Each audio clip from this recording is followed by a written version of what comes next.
Welcome to Overeaters Anonymous, podcast number 9. This podcast will focus on individual stories of recovery. Throughout this podcast, we'll be referring to Overeaters Anonymous by its acronym, OA. This week's guest is Dodie H.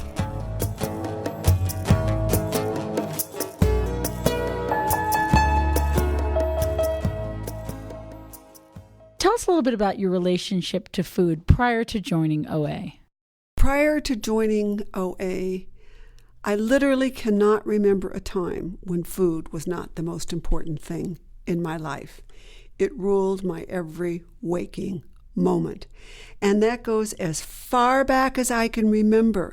I think my earliest recollections might be around 3 or 4 years old. And I lived for birthday parties, Christmas, holidays, that sort of thing. It's just, that's what excited me. I could probably tell you the color of my first birthday cake, but I sure don't remember what I got at the party. My life always centered around food.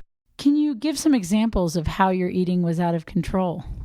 Yes, I think the most graphic example, and people might be able to identify with this, is I was in San Francisco attending school there in the early 80s, and I used to buy 5 pounds of jelly beans. But I knew that if I ate 5 pounds of jelly beans at a time that I would be sick. And so I would take them all out and I would color code them. So I put all the red ones in a pile and all the green ones in a pile and that sort of thing. And then I would convince myself that I could ration them and only eat the green ones on Monday and the yellow ones on Tuesday and that sort of thing.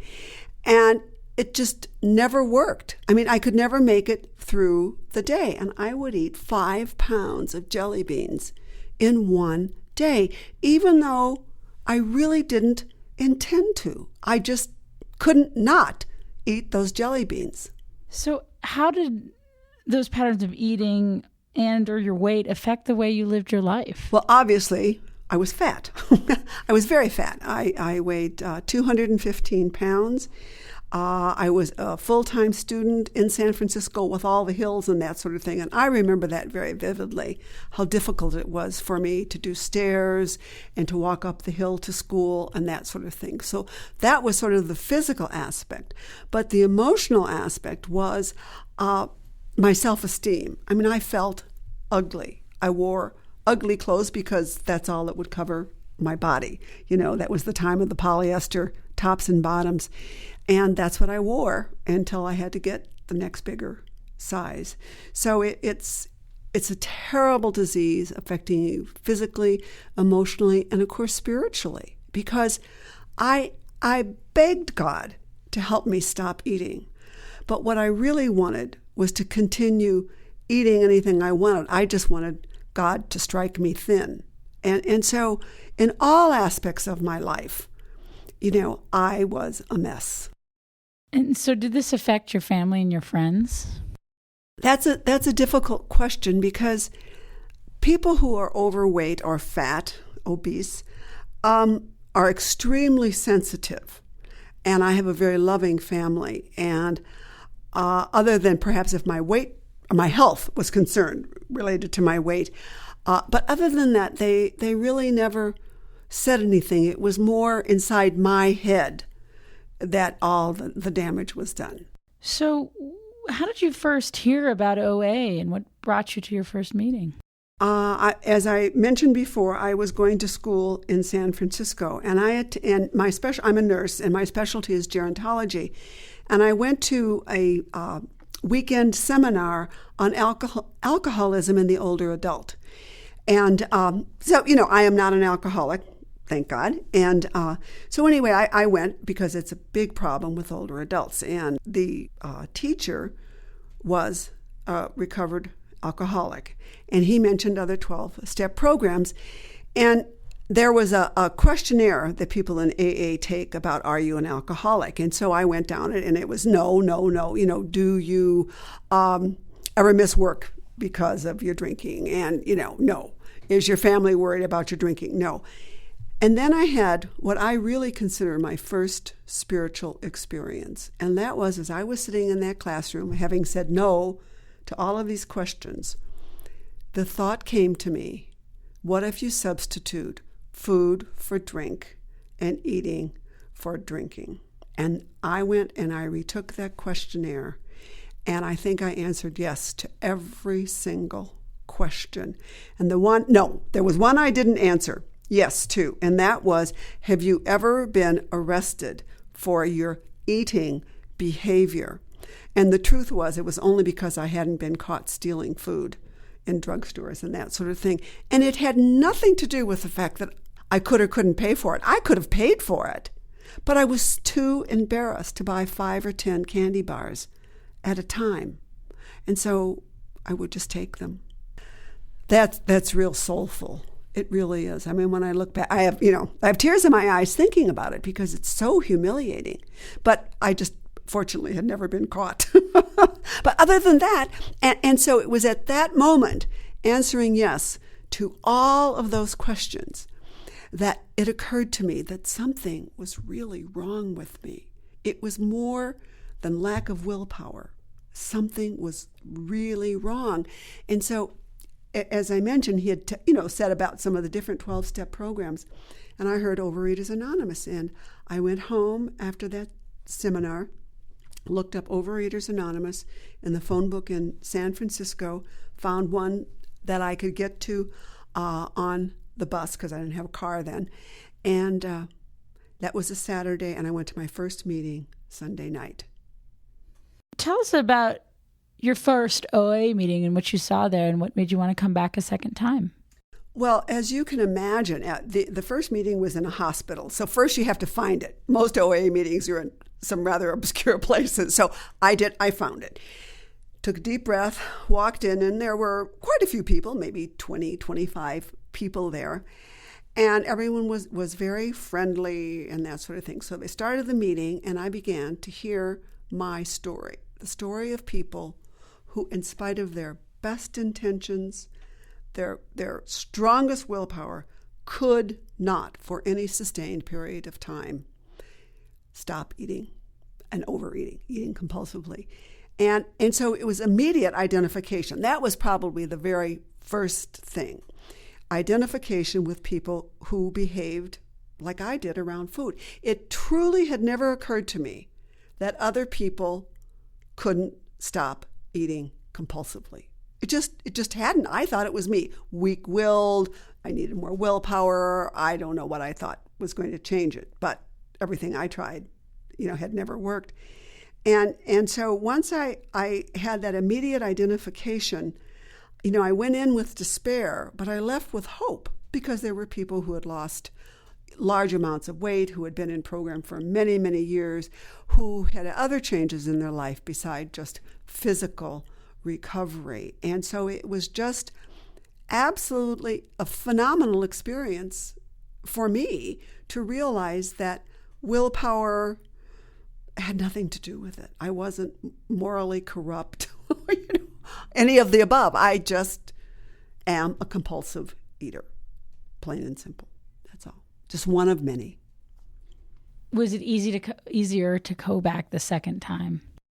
Yeah. Oh, yes, definitely. And, they were very gracious to me. And in San Francisco, they had a lot of meetings. And that's where Overeaters Anonymous originated, in California. So they have a lot of meetings there. And San Francisco is a big city. And so they give you a schedule and, all this kind of stuff of meetings. And for me, it was a little difficult because I had a young son at home. So I always had to get a babysitter. And, it logistically, I had to be able to get there on a bus, get a babysitter and all that. But I was so convinced that for me, this was the answer, that I was willing to do whatever it took. I was willing to go to any length to get the recovery that I saw around me in the rooms of Overeaters Anonymous. So how are you different today, emotionally, physically, and spiritually because of OA? First, physically, I weigh 85 pounds less today than I did when I first walked in to my first meeting. I have maintained that weight loss for roughly 24 years, which is phenomenal considering there's a recidivism rate for weight loss of, 93%. I think that's what it is. 93% of the people who lose weight at any time regain it. And so I think that speaks very well for programs. So I am healthy, fit, enjoying life physically. Emotionally, I have a serenity, a feeling of self-esteem that I didn't think I would ever have. We are a 12-step program. We have a 12-step way of life.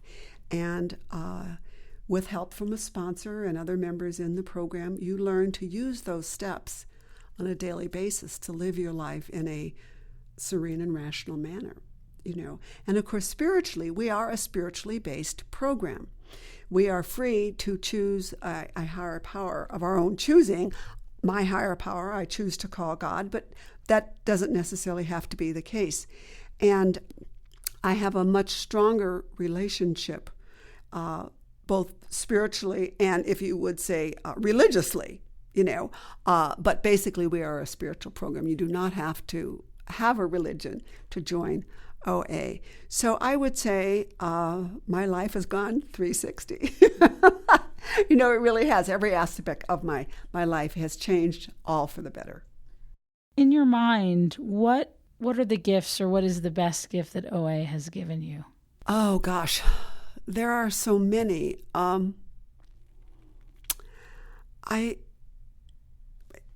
have to think about that. I did think about it before.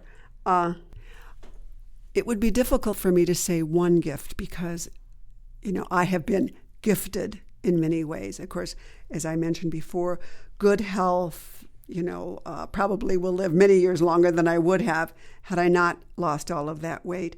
Self-esteem, that certainly is a wonderful gift.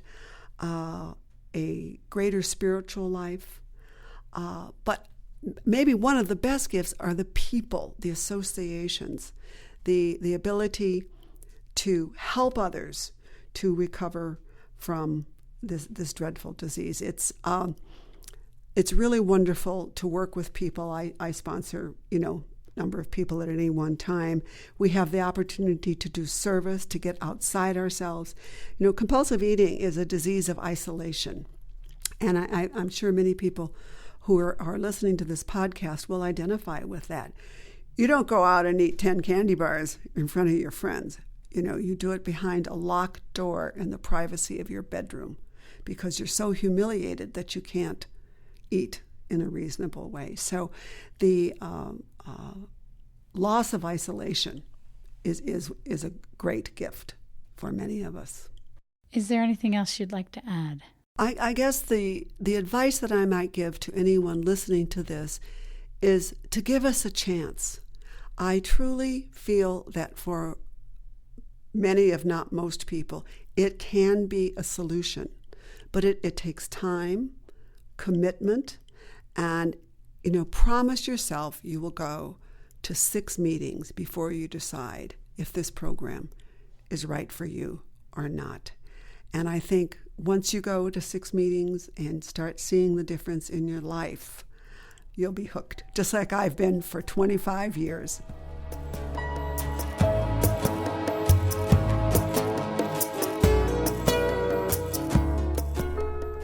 Thank you for joining us for this podcast.